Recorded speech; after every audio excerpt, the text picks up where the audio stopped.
네,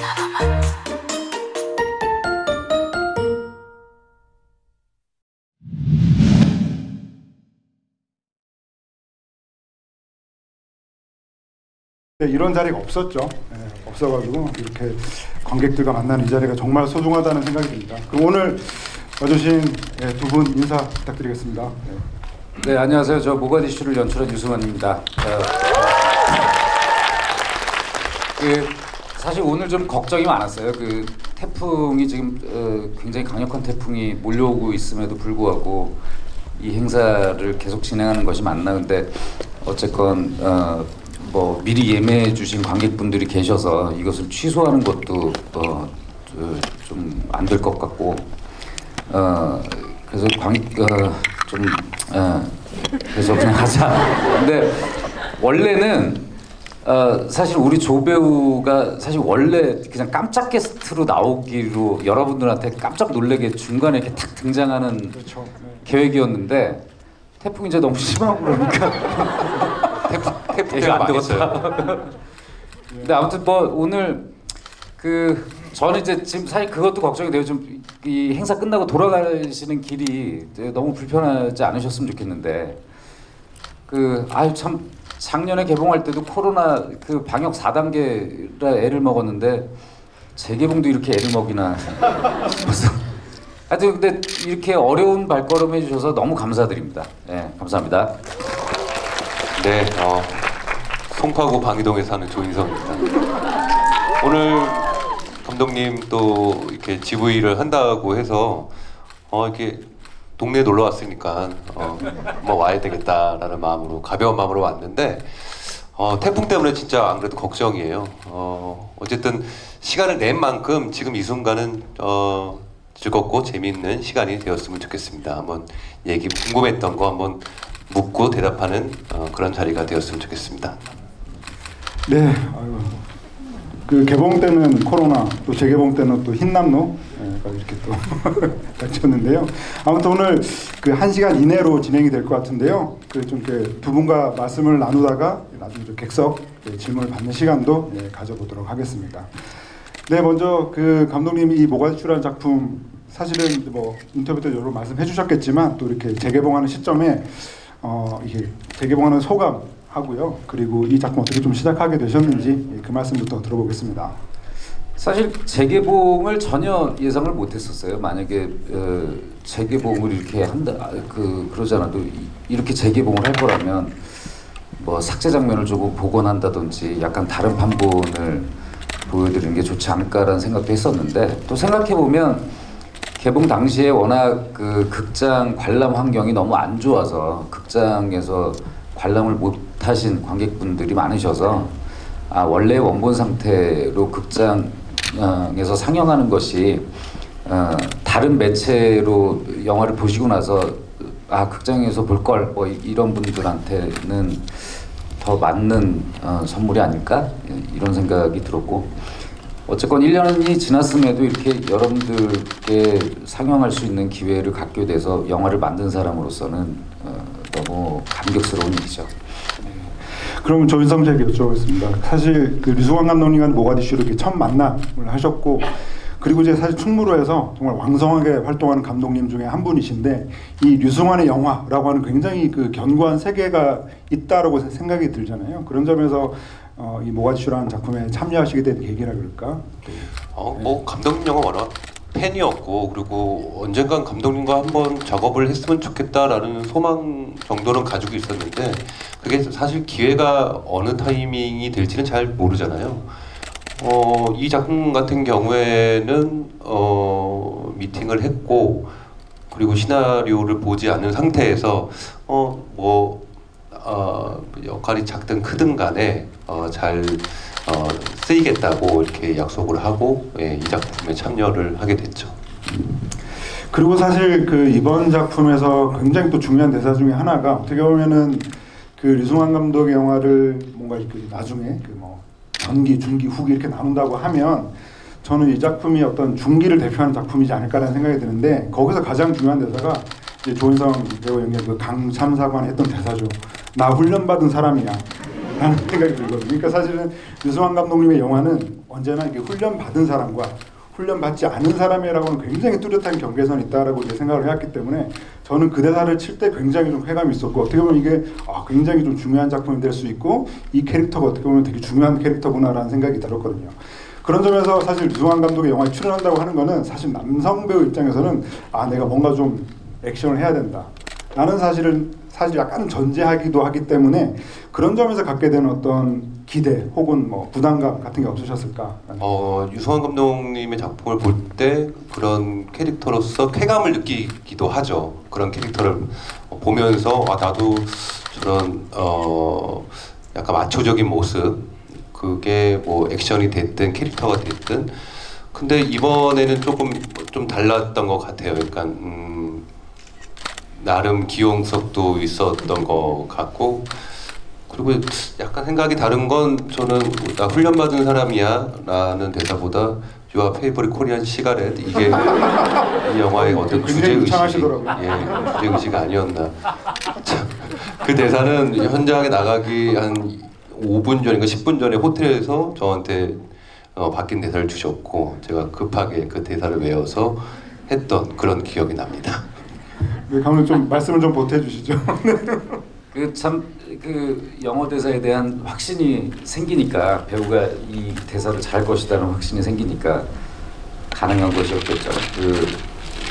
실제로 그러니까 당연히 조인성 배우께서 제 영화 저와 함께 어떤 영화를 만들고 싶다라는 상상을 한 것만큼 혹은 그것보다 더 감독이 어떤 배우에게 갖는 호감이나 어떤 환상이라고 할까요?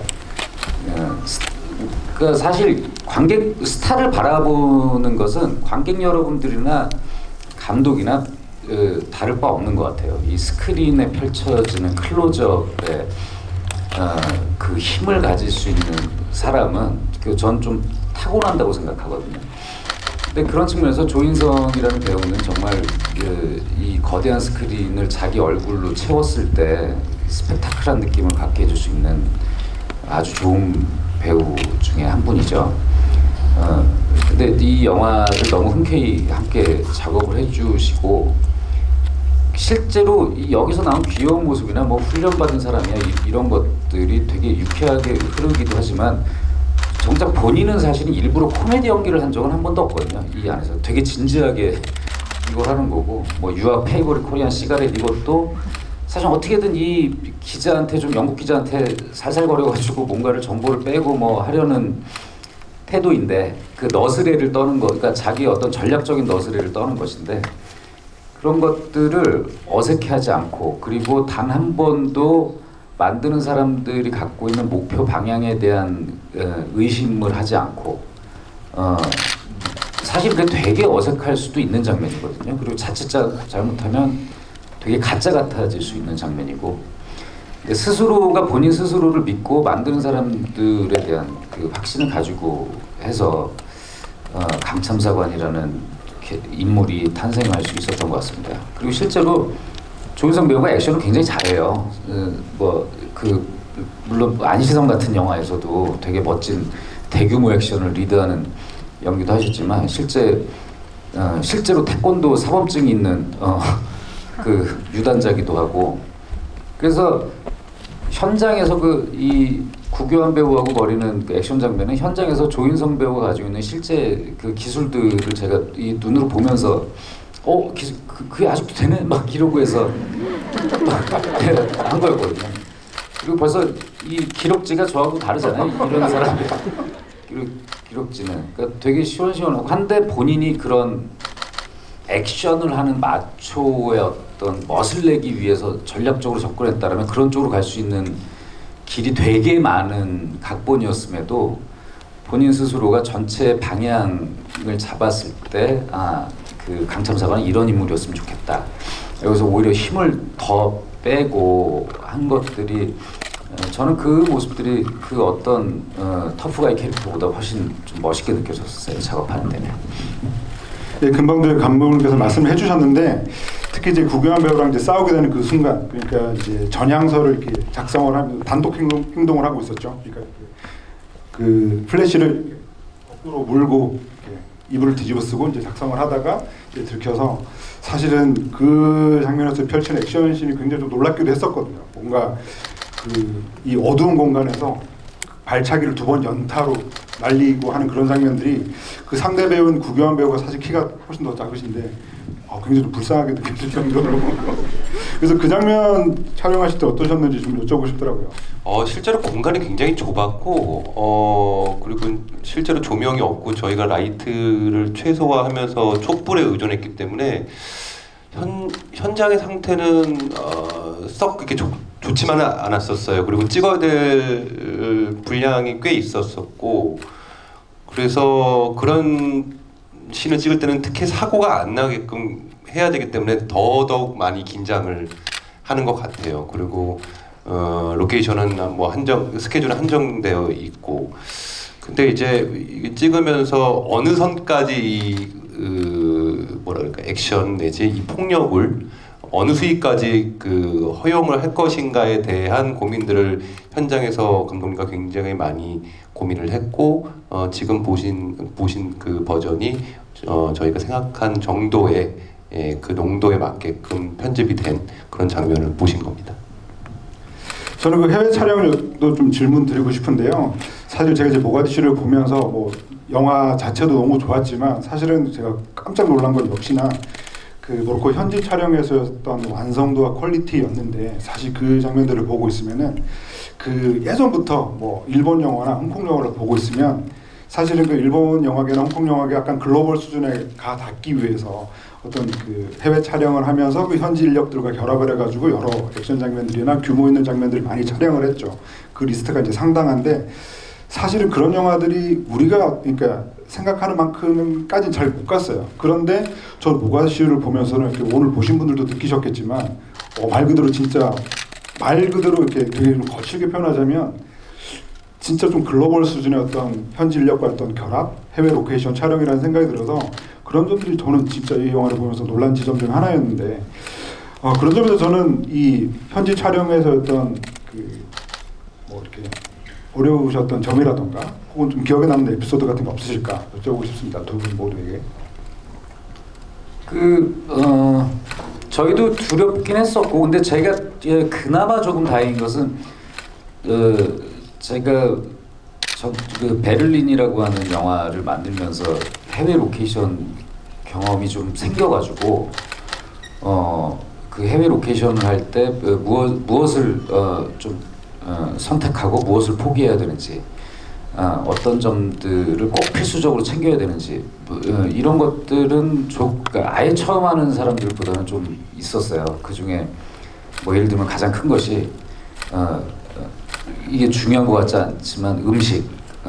그래서 밥차가 꼭 가야 된다. 그 한식을 요리할 수 있는 팀들이 꼭 가야만 한다.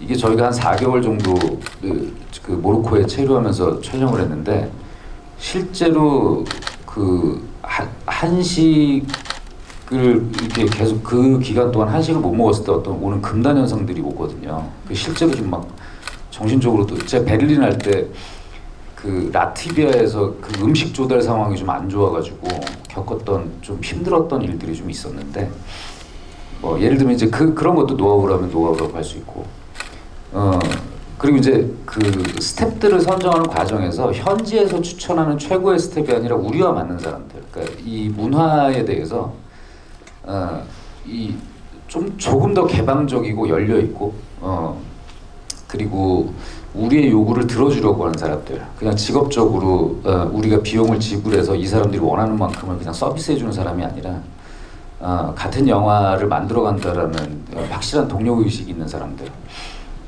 영화를 만드는 사람들은 전 세계 어디나 사실 다녀보면 제가 영화제에서 만나거나 이런 현장에서 만나볼 때 대부분 약간 좀 이렇게 집에서 말 안 듣고 그런 사람들이 이렇게 오니까 이게 찍다 보면 좀 비슷비슷해요, 기질들이.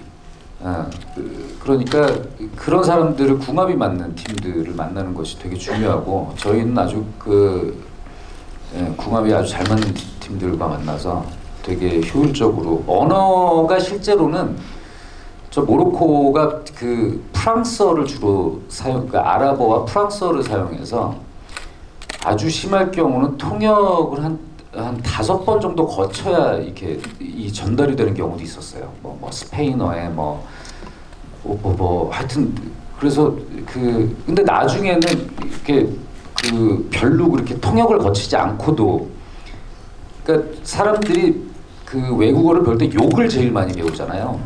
그러니까 막 욕하고 있으면 이제 이 느낌을 알아채고 막 움직이고, 우리도 저쪽에서 욕하는 분위기가 그래서 뭐 하고. 그러니까 실제로 우리가 일하다 보면 욕을 누군가를 향해서 하는 게 아니라 왜 일이 내가 생각만큼 안 풀릴 때 막 나오는 욕들이 있잖아요. 그러니까 그랬을 때 우리는 어떤 문제가 있는지에 대해서 같은 방향을 빨리 보게 되니까, 그러고 나서 이제 좋을 때는 그 일을 딱 통과하고 나서 막 씩 웃고 뭐 그런 것들이 좀 재밌었죠. 저는 배우로서는 저희가 아무래도 공동체 생활을 4개월 동안 거기서 했기 때문에 적정한 사람들 간의 유대 관계 그리고 그 거리감을 유지하는 게 가장 중요했었어요. 자칫 잘못하면 사람 때문에 서운해하고 또 사람 때문에 또 어느 순간 또 위로받는 뭐 그런 순간들이 있는데 서운하지 않고 끈끈한 관계를 유지하기 위해서 서로들 굉장히 잘 배려해줬던 것 같고, 특히 아플 때 뭐 저희 제작사 대표님 뭐 죽도 끓이시고 뭐 그렇게 서로 챙겨서 뭐라 그럴까요? 작업 외에 사람으로서 힘든 것들을 극복해내려고, 향수병 같은 걸 극복해내려고 많이 서로들 의지했던 기억이 있어요. 뭐 특별히 가장 힘들었던 점 하나 꼽으라고 한다면 어떤 점이었을까요? 뭐 사실 뭐 사소한 순간인데요. 영화에서 굉장히 덥게 나오지만 밤엔 추워요.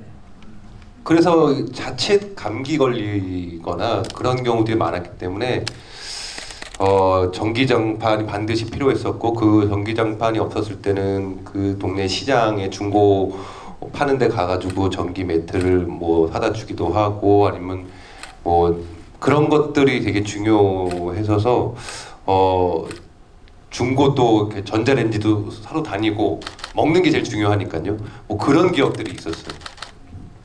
홍준 감독님도 사실은 사전에 굉장히 좀 철저하게 준비를 하고 사전 답사도 이제 충분히 하셨을 텐데, 역시나 그래도 막상 촬영에 들어가니까 이거 좀 예상하지 못했던 어떤 그런 난관이랄까 좀 그런 게 있으셨을까요? 영화를 만들면서 항상 제가 영화 만드는 일을 20년 이상 지금 해오고 있음에도 불구하고 여전히 새로운 영화를 만들 때는 이전 영화와 다른 것을 하기 때문에 매번 0에서 시작해요. 그러니까 항상 새로운 문제들은 발견이 되죠. 그러니까 우리가 수많은 대화 장면을 만들지만 매번 다른 대화를 촬영하기 때문에 의자에 앉아서 대화하는 장면마저도 매번 고민을 하거든요.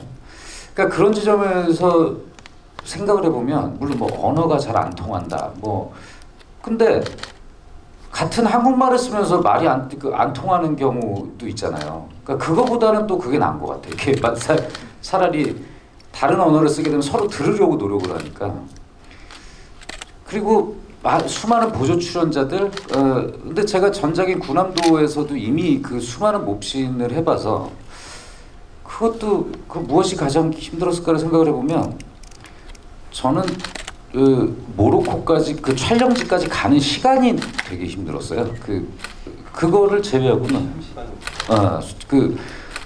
23시간, 그러니까 비행기 갈아타고 갔다가 거기서 또 버스를 타고 7시간 정도 갔지. 7시간 정도로 가고 그게 제일 힘들었고, 나머지는 저는 또 가서 촬영하라면 또 가서 촬영하고 싶어요. 그러니까 그거 하나 가는 시간이 힘들었고, 저는 좀 촬영하는 동안에도 영화를 봐야 되는 사람인데 거기가 극장이 없었어요. 그 촬영하는 곳이 좀 되게 시골 마을이어서, 그러니까 극장에서 영화를 못 보는 게 좀 힘들었어요. 나중에 라바트라는 후반부 공황 장면을 찍기 위해서 카사블랑카 쪽을 나갔을 때 거기 있는 극장 1917을 거기 극장에서 봤었는데, 근데 그 극장이 좀 환경이 아주 안 좋은 극장이어서 좀 아쉬웠지만, 그럼에도 불구하고 작은 형태의 스크린으로 영화를 보니까 좀 살겠더라고요. 그거 말고 돼지고기를 못 먹는다는 것, 그 회교 국가여서 저는 술을 잘 안 마시니까 뭐 그 금주 국가에서 술을 못 마시는 거는 저는 오히려 뭐 별 문제가 아니었는데, 그리고 외국인들한테는 술을 마실 수 있게 해서 뭐 그런 것도 문제가 아니었는데, 그런 것들 나머지는 오히려 좀 되게 좋았고 언제든지 좀 또 가고 싶어요. 감독님이 항상 재료값에서 영화를 찍는다는 말씀을 하셨지만 물론 그것도 일리 있는 얘기죠. 하지만 그 재료에서 출발하기 위해서 그 전부터 쌓았던 이 경험은 이 나이와 경험은 비교 대상이 되지 않는다라는 말이 있잖아요. 그렇기 때문에 이 영화를 만들었지 않았나 싶어요. 찍으면서 그런 순간들을 많이 느꼈고, 이 경험이 다 언젠가는 이렇게 발휘가 되고 쓰여지는구나라는 생각들을 많이 해봤습니다. 그런 게 두 분의 어떤 소확행이라 그럴까? 뭔가 사실 두 분 다 엄청나게 많은 작품들을 작업을 하셨고, 뭐 국내뿐만 아니라 해외에서 어떤 이렇게 촬영 경험이라든가 긴 시간 이렇게 촬영하셨던 경험이 있으실 텐데, 그렇게 좀 긴 시간을 좀 버티게 해주는 뭔가 좀 나만의 소확행이라 그럴까? 좀 그런 게 있으실까요? 그래서 해외 촬영을 사실 좋아하진 않아요. 해외 촬영은 굉장히 어렵습니다. 외국 나가서 촬영한다고 하는 마음에 이제 경험이 없는 사람들은 들뜨는데, 들뜨는 마음보다 사실 걱정되는 마음이 굉장히 많거든요. 찍어야 될 분량은 많고 시간은 한정되어 있고 원하는 대로 다 되지 않기 때문에 항상 긴장 상태에서 보름 내지 뭐 20일 정도 촬영을 하는데, 이거는 4달 이상 찍어서 그러면서 느꼈던 건 감독님의 문자 한 통이었어요. 어느 날 밤새고 이제 촬영 끝나고 얼마나 지쳤겠어요. 문자로 자기야 혹시 순댓국 남은 거 있니? 이렇게 문자 왔을 때 이 사람도 힘들구나. 짠한 그런 마음이 있었죠. 그래서 제가 조용히 방 앞에 두고 갔던 그런 기억이 있습니다. 원택 들어. 예, 원세트. 많이 줄 수는 없었어요. 왜냐, 나도 먹어야 되기 때문에. 저도 뭐 저 혼자 먹으려고 그랬던 건 아니고 그게 좋았어요. 그러니까 힘든 환경에서 어떻게든 그 힘든 환경을 극복하기 위해서 자기만의 또 살 길들을 찾잖아요. 그러면 오히려 되게 긴 기간 동안 그 배우들과 스태프들 모두 같은 그 호텔에 다 묵었었거든요.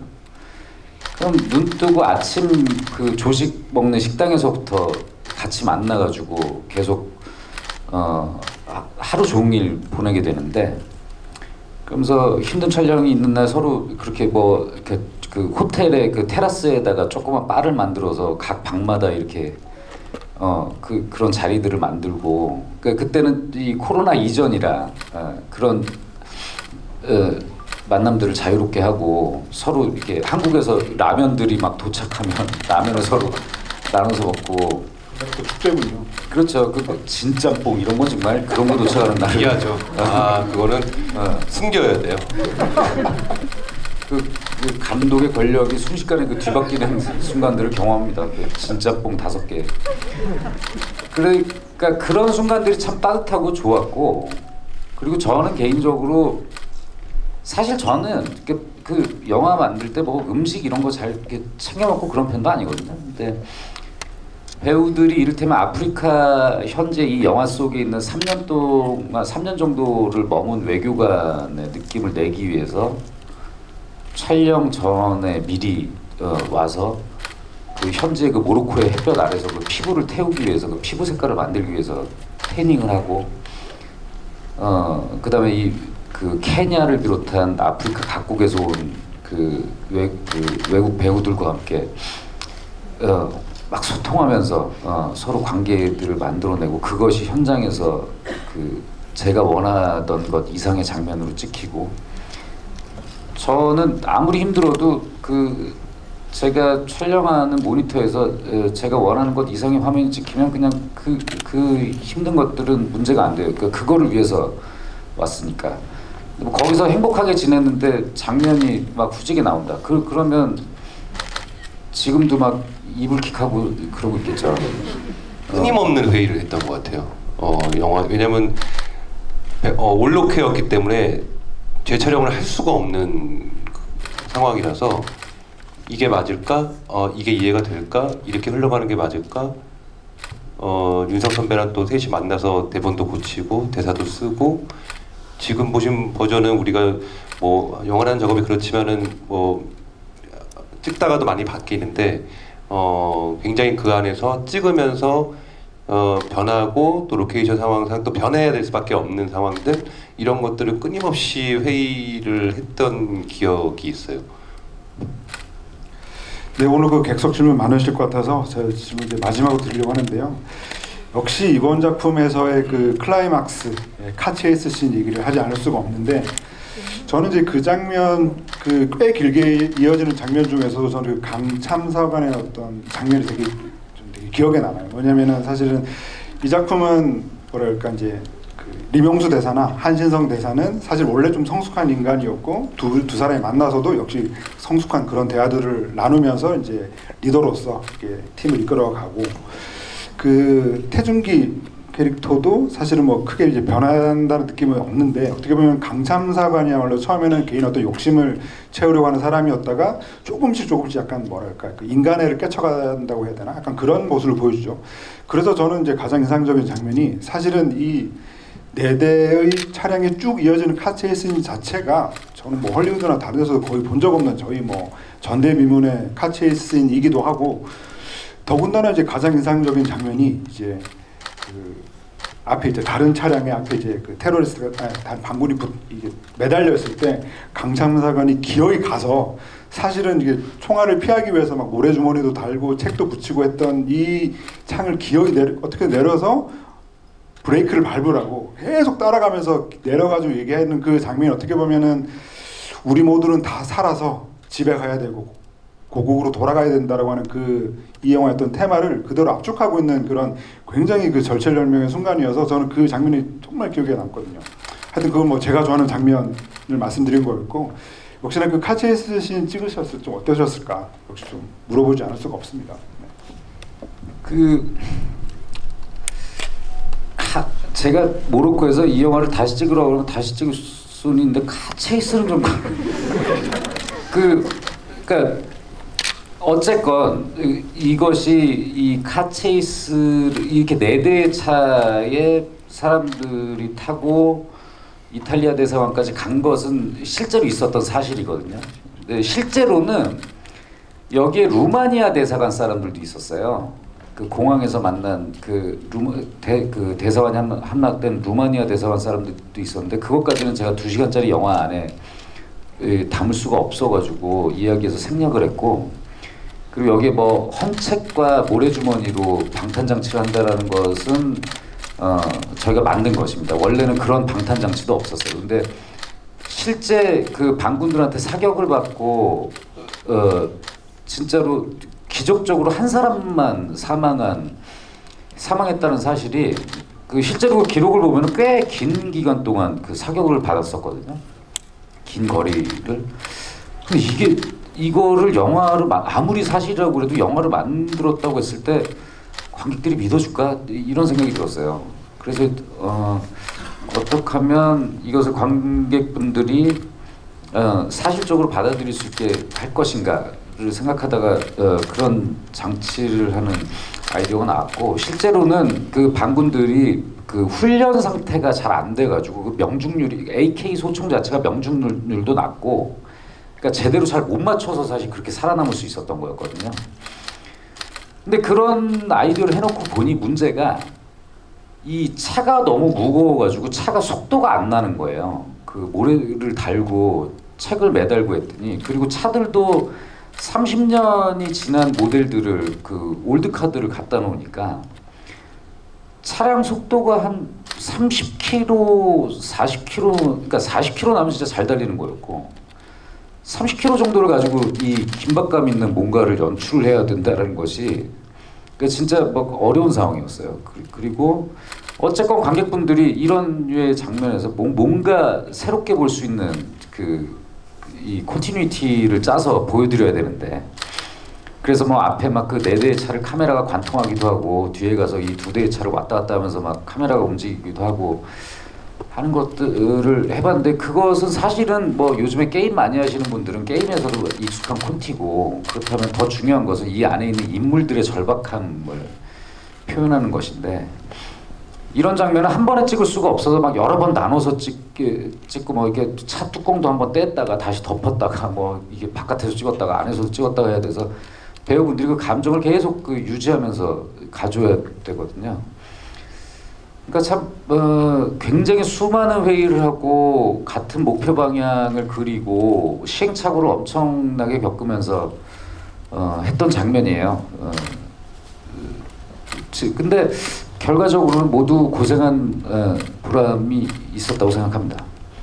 저 시퀀스를 찍을 때는 이게 끝나나 싶을 정도로 오래 찍고, 그래서 어느 날은 그냥 부딪히는 연기만 이렇게 해야 할 때도 있고, 어느 날은 운전을 기가 막히게 해내야 되는 날이 있어요. 그 슈팅카가 앞에 따라가면 저희가 따라가면서 이게 빠졌다가 들어와줬다 해야 될 때, 그거는 진짜 호흡인데, 제가 무슨 뭐 전문 드라이버도 아니고, 그거는 이제 이 타이밍 계산, 그리고 그 슈팅카를 또 우리가 운전할 수가 없었어요. 이제 모로코 현지 스텝이 운전할 수밖에 없는 상황이다 보니까 또 그런 커뮤니케이션의 문제 뭐 이런 것들이 생각났었고, 그 시퀀스가 끝나는 날 이제 마치 영화가 다 끝난 거 마냥 좋아했던 기억이 있고, 물론 이제 그때 에사위라가 슈팅카를 마무리하고 라바트를 우리가 이동하는 스케줄이 있어서 후반부였는데, 그랬던 기억. 이거에 정말 찍어도 이게 끝이 없구나. 그리고 우리가 끝났다고 하더라도 소스 촬영들 남아 있고, 참 길게 어렵게 그리고 겨드랑이에 땀이 날 정도로 집중했었던 그런 시퀀스로 기억하고 있습니다. 그리고 이제 그 태준기의 죽음을 이렇게 목도하는 그 연기를 하셨잖아요. 저는 그게 좀 굉장히 인상적이었어요. 그러니까 사실 그 전에 이제 어떤 도움을 얻기 위해서 막 경작을 울려대면서 외쳤던 그 사람이 다른 누군가가 죽으면서 경작을 울려대는 걸 마치 그 대구처럼 가서 쳐다보면서 굉장히 그 정말 오묘한 표정이거든요, 사실은. 그래서 그 장면 연기하셨을 때 좀 어떠셨는지도 조금 여쭤보고 싶습니다. 두 가지 감정이었던 것 같아요. 인간으로서의 그 마음, 이 사람이 이렇게 다 왔는데, 좋든 싫든 간에 목숨을 걸고 다 왔는데 마지막 순간에 이렇게 떠나 보내는 마음이 참 허무하더라고요. 사는 사람도 허무하고 죽은 태준기도 참 허무한 순간. 그래서 그게 그 공기 자체가 싹 한번 바뀌어지는 찰나였던 것 같아요. 뭐 어떤 남북의 이념이라고 생각하기보다는 한 인간으로서의 어떤 허무함, 그 호흡들이 서로에게 나온 것 같다는 생각이 들어요. 이걸 마지막으로 감독님께 여쭤보고 싶습니다. 그 마지막 그 헤어지는 순간의 어떤 느낌이 굉장히 좀 강렬하게 오는데, 사실은 뭐 이런 거죠. 그러니까 그렇게 헤어졌던 이 양측의 사람들이 좀 일종의 다른 영화들 같으면 뭔가 후일담처럼 그 어느 정도의 세월이 지나서 다시 뭐 만나게 하는 어떤 라스트를 약간 제안하는 사람도 있을 것 같고, 하여튼 여러 가지 버전이 있을 수 있는 이제 라스트 같다는 생각이 드는데, 오늘 이렇게 관객분이 보신 이 버전으로 마무리하신 그 얘기가 좀 듣고 싶습니다. 그 실제 이 사건을 경험하신 그 강신성 대사님, 은 실제로 그때 탈출을 함께 했었던 이 북한 측 사람들이 어떻게 살고 있는지조차가 아예 모르고 계시고, 그리고 뭐 지금 이 마지막에 공항에 그 남북 양쪽에 정보부 사람들이 나와 있다라는 것도 사실과 좀 달라요. 그 양측에서 그 외교부 사람들이 나오긴 했으나 정보부 사람들이 나와서 한 것은 약간 영화적인 이제 허구인데, 저는 결국 자신이 속한 체제로 들어갈 수밖에 없는 상황이잖아요. 근데 거기에서 이제 그 각각 개인의 삶을 선택하느냐, 어떤 체제를 상징하는 입장의 삶을 선택하느냐에 있어서 그냥 개인의 삶을 살아가면서 사는 선택을 보여준 것인데, 그렇게 되면 결국 신념과 이념보다는 사람의 잔상이 좀 남을 수 있었다고 생각을 했어요. 결국 헤어질 결심을 하고 나서야 진정한 사랑이 보이듯. 그래서 박 감독님이 헤어질 결심이라고 생각해요. 오관시고 아이디어를 그런가? 아무튼 마지막에 저는 어떤 그 관객분들이 제가 만약에 영화를 제대로 만들었다면 이 탈출하는 순간에 관객분들이 이 극중 인물들과 같은 심정으로 이 상황을 체험했을 거라고 생각을 했고, 그렇다면 마지막에 이들이 어떤 제대로 된 이별을 겪지 않고 이렇게 서로의 그 있는 그대로의 얼굴을 보여줬을 때 그 사람들의 마음을 더 볼 수 있지 않을까? 그것이 더 여운을 남길 수 있지 않을까? 그리고 그것을 이런 식으로 결정을 하게 된 것은, 원래는 이 저의 원래 영화의 마지막 결말은 이 그 공항에서 버스가 양쪽으로 갈라지면서 그 이후에 남북이 그 유엔에 가입하게 된 역사적 사실을 이렇게 자막으로 띄워주면서 이 모든 이 난리를 겪고 결국은 역사의 흐름 안에서 이루어질 것은 이루어지고 안 될 것들은 안 되는 것인데 하는 것을 보여주려고 했는데, 그것보다 이렇게 촬영을 하고 있으니까 이 배우들의 얼굴이 이미 4개월 동안 진짜로 이 사람들의 삶을 살아간 배우들의 얼굴이 모든 걸 다 설명해 주는 거예요. 그 몇 글자의 자막보다. 그래서 지금의 그 이미지로 마무리하게 됐죠. 이런 마무리를 하기 위해서는 감독님이 진짜 고민이 많았을 거예요. 이게 사족이 될 것인지, 아니면 반드시 또 필요한 부분이 될 것인지, 이렇게 절제하는 게 맞는 건지, 이게 절제미처럼 느껴지는 건지, 아니면 한 발 더 나아가야 되는 건지, 여러 가지 상태. 어느 날은 저게 괜찮을 것 같기도 하고, 어느 날은 이게 괜찮을 것 같기도 하고, 이제 그런 고민의 흔적에 마무리지 않았나 싶어요. 알겠습니다. 예, 그럼 이제 객석 질문을 받으려고 하는데요. 뭐 안내 말씀을 먼저 좀 드리자면, 두 개, 세 개 질문하지 마시고요. 딱 하나의 질문을 해주시고, 또 이제 그런 요구를 많이 해주시는데, 뭐 나오셔가지고 뭐 한번 손 한번 잡아보고 싶다던가, 사인을 뭐 요청하신다, 이런 거 안 됩니다. 예, 질문을 딱 하나씩만 해주시길 바라고. 그리고 이제 그 선정되신 분께는 아까 대기실에서 열심히 사인하셨어요. 사인 시나리오 북을 증정할 예정이니까 꼭 끝나고 받아가시기 바랍니다. 저기 제일 먼저 드셨던 분이 여기 네 번째 줄, 저기 마이크가 가고 있습니다.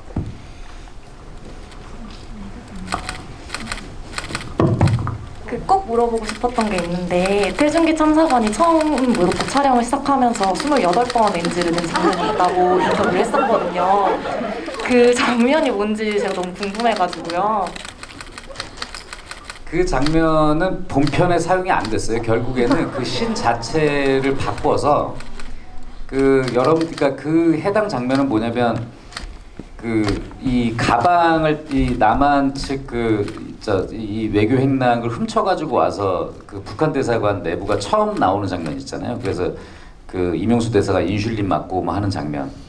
그 장면이 사실은 그 태중기가 훨씬 더 그 이북에서 온 양아치스럽게 훨씬 더 껄렁대고 막 깐족깐족대고 뭐 그러는 장면이었는데, 그것이 이제 이 배우가 워낙 처음에 이걸 하는데 사투리도 써야 되고 분위기도 막 맞춰야 되고, 그리고 그 장면이 뭔가 어쨌건 스파이 작전을 행하고 나서인데 그 좀 약간 괴상망측한 그 뉘앙스를 살려야 되는데 본인이 약간 굉장히 힘들었나 봐요. 그래서 결국 그 씬을 다 찍긴 찍었는데, 이게 앞뒤로 보다 보니까 배우가 완전히 이게 체화되지 않은 상태에서 초반에 찍은 장면이다 보니 이 장면이 좀 되게 전체적으로 좀 불균질하게 붙더라고요. 그래서 촬영을 진행하다가 해당 씬을 지금 여러분들이 보시는 것처럼 조금 더 심플하고 태준기가 그냥 조금 초반에 오히려 전면에 나서지 않고 조금 미스테리하게 진행이 되면서 뒤로 가면서 점차 이 인물에 대해서 좀 보이게 하는 쪽으로 전략을 수정했었죠. 그것은 모가디슈 블루레이를 통해서 그 장면을 보실 수 있습니다. 네, 다음 질문 받겠습니다. 이쪽에 두 번째 줄 남자분 같은데요. 네, 마스크 검은 마스크. 저 이제 그 이명수 대사가 이제 인슐린을 맞으면서 이제 한신성 대사와 어떤 재밌는 얘기를 나누는데 이제 그 장면이 이제 애드리브인지 아니면은 뭔가 감독님께서 이명수 대사가 한신성 대사가 이제 그 이제 어떤 담배를 태우고 이제 인슐린을 맞으면서 이제 뭐 어떤 그 두 사람의 그 네네. 밤에 하는 대화 말씀하시는 네네. 거죠? 그 식사 마치고 난 네. 다음에 그 장면은 애드립일 수가 없죠. 왜냐면 그 긴 대화, 그러니까 사실은 제가 굉장히 중요하게 생각하는 이 영화에서 굉장히 중요한 대사들이 거기 그 씬에 엄청 들어가 있어요. 이를테면 한신성 대사가 연설하지 말고 말을 하자라는 표현이라든지 살아가다 보니까 두 개의 진실이 두 개인 경우도 있었다라는 것들. 결국 이들이 경험한 이 사건은 남한에서 기록되는 사건과 북한에서 기록되는 사건이 분명히 다르게 기록될 것이거든요. 그러면 역사가 흐르면서 그러니까 그 두 가지의 진실이 각자의 진실로 남아서 남한과 북한의 역사에서 보면 그런 사건들이 되게 많습니다. 그리고 시간이 흐르면서 점점 더 그 진실은 희미해지고 양쪽에 확신만이 남는 것이죠. 그러면 그렇게 진실이 흐려지고 진짜 하나의 진실이 흐려지고 나서 남는 것은 믿고 싶은 것을 진실로 받아들이는 것만이 남게 되는데 그런 것들이 포함된 거여서 그리고 그 두 배우의 대화는 거기는 굉장히 진지하게 임했어요. 물론 이제 이 대화를 좀 더 풍부하게 만들기 위한 노력들은 계속 준비하면서 계속 토론하고 회의하고 말을 맞추고 하는 과정들은 분명히 있었죠. 근데 현장에서만 그 샷의 준비도 굉장히 거기는 조심스럽게 진행이 됐던 것이었고 아마도 카체이스 장면만큼이나 굉장히 꼼꼼하게 설계된 장면이에요. 네. 네, 다음 질문은 조인성 씨에 대한 질문을 받겠습니다. 네, 저기 손을 한 6번째 줄에서 6번째 줄. 예. 네, 감사합니다. 저 조인성 배우님께 여쭤보고 싶은 게 있는데요. 그 영화 안에서 가장 많이 성장하고 변화한 인물이 강참사관일 거라는 생각이 들었는데 그 과정을 연기하시면서 가장 경계했던 부분이 있으신지, 그리고 마지막에 고국으로 돌아올 때 혹시 어떤 생각을 했을 것 같은지 좀 여쭤보고 싶습니다. 이게 이 극중 안에서 어떤 뭐랄까 튀지 않았으면 좋겠다라는 생각이었어요. 물론 이게 이 친구가 하는 유머 코드가 있고 어떤 것들은 영화 안에서 좀 쉼표처럼 작용하는 것들이 있지만 슬래스틱 코미디라든지 유머를 위한 유머를 하고 있다는 뭐 이런 식으로 비춰지지 않았으면 좋겠다라는 생각을 많이 하면서 그 엣지에 타듯이 연기를 했던 것 같고요. 마지막에 돌아올 때는 그 비행기 안에서 말씀하시는 거죠. 그때는 직분이 있으니까 감정은 감정대로 가지고 있고 내가 해야 될 일은 해야 한다라는 마음으로 심플하게 했어요. 그건 나중에 분명히 설명되게끔 찍어주실 테니까 한신성 대사와 마지막에 남아서 눈빛을 주고받고 그 전까지는 안기부로서 정리정돈을 잘 해서 사고 없이 이곳을 빠져나가는 게 제 목적이었기 때문에 그렇게 심플하게 다가갔던 기억이 있습니다. 그리고 이건 좀 소외되어 있던 여기에 저기 카메라를 드신 세 번째 줄. 네. 배우님께 묻었는데요.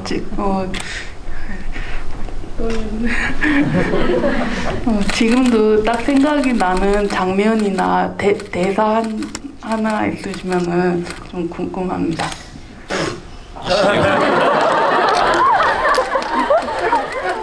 이건 완전 조인성 배우의 생각지도 못한 애드립이었어요. 이거야말로 아 정말 사람이 저렇게까지 쌍스러워질 수 있구나 하고 현장에서 모두 진짜 너무 좋아했던 장면이었어요. 감독님 와 빨리 찍고 싶다 그랬었어요.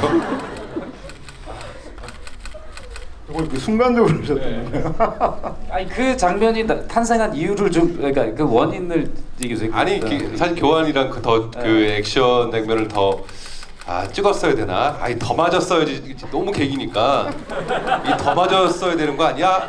하면서 이제 감정이 목포차 올라서 했던 기억이 있습니다. 네, 또 이번엔 좀 제일 뒤에 계신 분 좀 받아볼게요. 여기 예 가장 뒤에 계신 분. 예.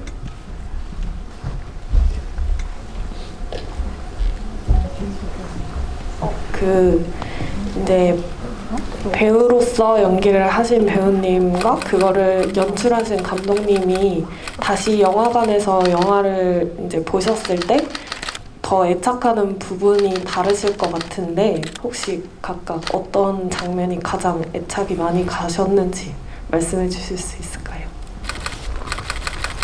그 진짜 힘든 질문이네요. 예를 들어서 그 영화 지금 여러분들이 보신 이 영화 한 편에는 그 뒤에 사실 좀 안타까웠던 것이 오늘 GV를 진행하기 위해서 어쩔 수 없이 롤 크레딧을 중단할 수밖에 없었는데 이 롤 크레딧에 나오는 수백 명의 사람들의 흔적들이 어떤 식으로든지 담겨 있어요. 영화를 처음 출발할 때는 감독으로서 내가 어떤 이미지, 혹은 이 배우의 어떤 연기, 어떤 대사를 구현하는 것 이게 목적일 수 있지만 나중에 이렇게 영화를 다 만들고 나면은 우리는 영화를 만드는 현장이 우리의 삶이 거기 담겨 있는 것이잖아요. 그렇기 때문에 좀 그것들이 바뀔 때가 있어요. 그래서 조금 그 질문하신 것하고 방향이 좀 다를 수도 있지만 지금 현재 제가 이 모가디슈를 보면서 어떤 장면이 애착이 가느냐라고 한다면 안타깝게 올 초에 그 세상을 떠난 동료들, 방준성 음악 감독님이 마지막으로 남겨준 음악, 그 방준석이라는 너무나 아름다운 한 예술가이자 저의 절친한 동료의 흔적이 너무 애착이 가고, 그리고 우리 또 오랜 파트너였던 그 메이킹 팀의 영화 본편에는 찍혀 있지 않지만 그 현장에서 함께 동고동락했던 김성진 실장이라는 그 메이킹 동료의 모습 같은 것들이 기억이 나요. 그리고 시간이 점점 흐르게 되면 함께했던 이 영화 본편도 그렇지만 그 함께했던 사람들의 흔적이 자꾸 이게 좀 마음에 깊게 남더라고요. 이게 나이가 들어서 그런지. 감독님의 얘기가 충분한 답이 됐을 것 같아요. 아마 여러분들이 보시는 영화 그리고 이제 우리는 만든 사람으로서 보는 영화의 느낌은 조금 더 다를 수 있잖아요. 어느 것이 옳다 그르다의 문제가 아니라 뭐라 그럴까 좀 더 울컥하기도 하고 그런 부분들이 좀 있는 것 같아요. 만든 사람으로서. 네, 여기 피켓으로 리버지 날 보고 있다면 정답을 알려줘. 너무 눈에 밟혀갖고. 무슨 뜻이에요? 이거는 일단 그 가수 송민호 씨의 노래 가사고요. 원래는 이제 아버지 날 보고 있다면 정답을 알려줘라는 가사를 차용해서 감독님 아버지는 네, 이제 모가디슈 아버지로서 제가 정말 좀 이건 좀 가벼운 질문인데 여쭤보고 싶었던 거는 여기서 이제 다른 캐릭터분들의 생년월일들은 많이 나오지만 강대진 참사관이랑 태중기 참사관의 생년월일 같은 것들이 그런 배경들이 좀 가려져 있어서 그 두 참사관의 생년월일이 좀 궁금합니다. 국가 비밀이라서 입으로 그렇게 어떻게 보시나요? 미안합니다. 미안합니다. 저희가 설정해 놓은 것들은 뭐 여권이나 여기에 다 그 기재가 돼 있어요. 그러니까 그것이 이제 그 말씀하신 것들이 뭐 이를테면 북한 사람들 여권이 뭐 한 번씩 나올 때 그게 나온다든지 하는 게 있는데 지금 뭐 재생님도 가물가물한데 진짜 소품팀한테 물어봐야 되는데. 미안해요. 비밀. 네, 이어서 여기 제일 앞에 계신 뭐 들고 계신 게 스틸. 아, 그러네요. 네. 영화 초반에 그 총격전 이후에 그 마당에서 사마에게 그 채소를 이런 거 주고 이제 내부로 넘어가기 전에 그 창가가 보이는데 그 창가에 그림자 하나가 보여요. 근데 그게 안으로 넘어가니까 창가가 들리더라고요. 그래서 이렇게 어떻게 보면 저 구석에 있어서 몇 번을 보고 나서 제가 봤거든요. 근데 그걸 보고 나서 너무 감동적이었던 게 이렇게 그림자, 창가에 비친 그림자까지도 세세하게 신경을 써서 만들어 주신다는 게 너무 감동적이었거든요. 그래서 이 장면 외에도 어떻게 보면 못 보고 지나칠 수도 있지만 이렇게 다 신경을 쓰셔서 배치한 장면들이나 뭐 그런 것들이 있는지 여쭤보고 싶습니다. 아, 사실은 이게 이 영화가 요소가 굉장히 많아가지고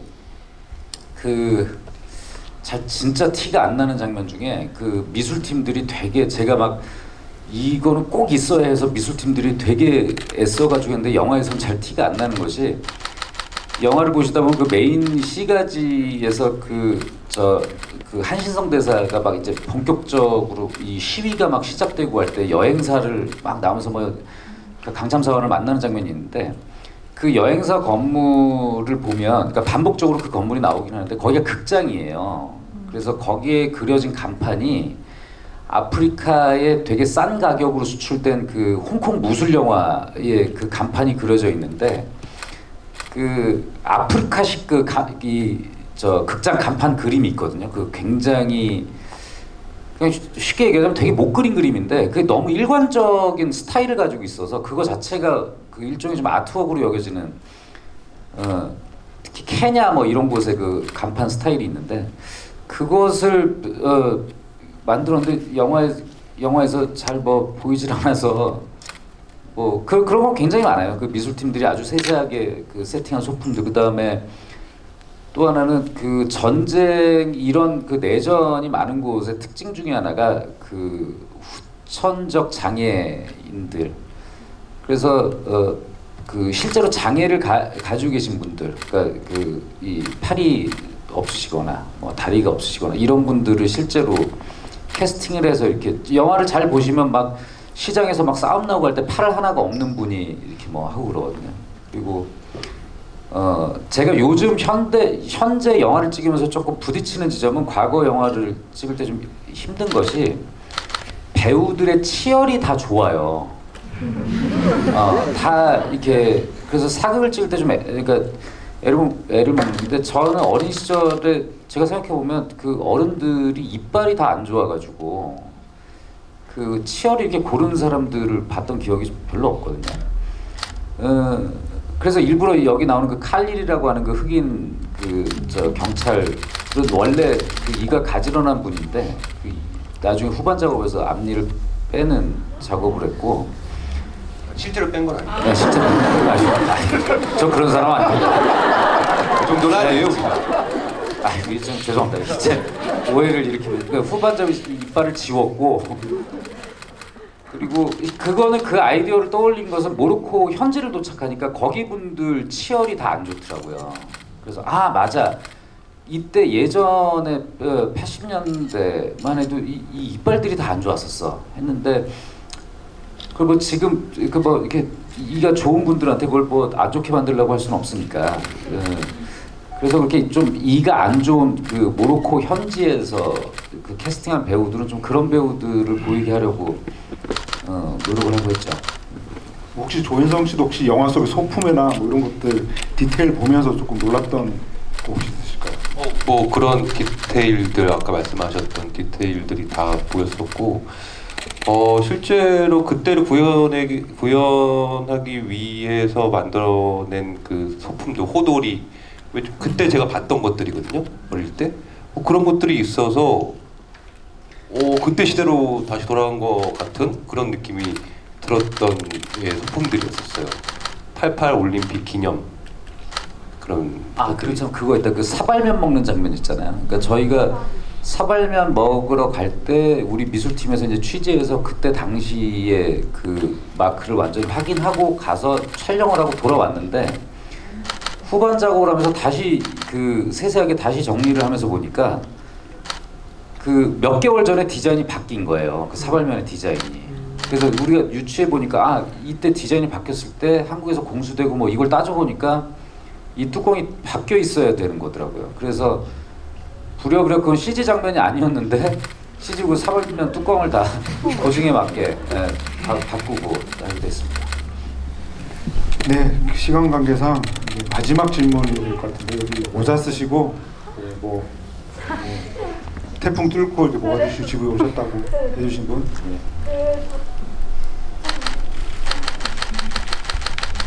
저 정말 기다리고 있는데요. 모가디슈 블루레이 언제 나오는지 제발. 얼마 전에 녹음 마쳤어요. 언제 나오나요? 곧? Coming soon. 갑자기 Coming soon. 네, 그거 곧 나와요. 상반기, 내년 상반기. 아니요, 훨씬 더 빨리 나올 것 같아요.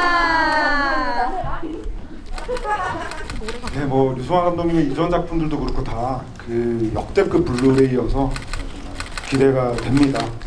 아무튼 오늘 정말 이렇게 너무 마지막 순간까지 이렇게 질문자들이 너무 많아서 여기서 끝낼 수밖에 없는 게 너무 안타까운데요. 오늘 그래도 마무리하면서 두 분 또 인사 말씀 듣고 마치도록 하겠습니다. 오늘 또 아까 서두에 말씀드렸던 것처럼 이렇게 굳은 날씨에 찾아오셔서 진심으로 감사드리고 무엇보다 지금 되게 돌아가시는 길을 안전하게 돌아가시면 좋겠고 태풍 피해 없으시면 좋겠고 그리고 우리 지금 조인성 배우의 그 미남 역을 이 모가디슈에서 너무 뭉개뜨려서 그 아쉬움이 있으신 분들은 내년에 개봉할 밀수에서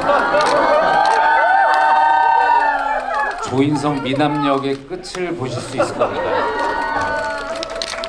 기대해 주세요. 네.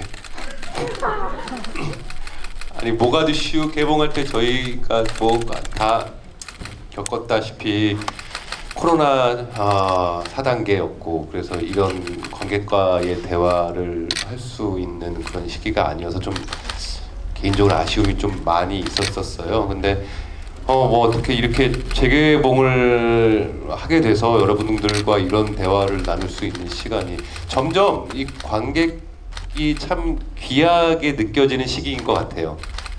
정말 오늘도 이렇게 시간 내주셔서 와주신 점 너무나 감사드리고요. 앞으로도 이런 자리들 많이 만들었으면 좋겠어요. 뭐 다음 작품 감독님과 함께했기 때문에 밀수라는 작품으로 또 이런 자리 또 만들었으면 좋겠습니다. 그때 또 봬요. 반갑습니다. 오늘 정말 긴 시간 좋은 말씀 들려주신 두 분 보내드리면서 이 자리 마무리하도록 하겠습니다. 그럼 큰 박수로 마치도록 하겠습니다. 네, 감사합니다.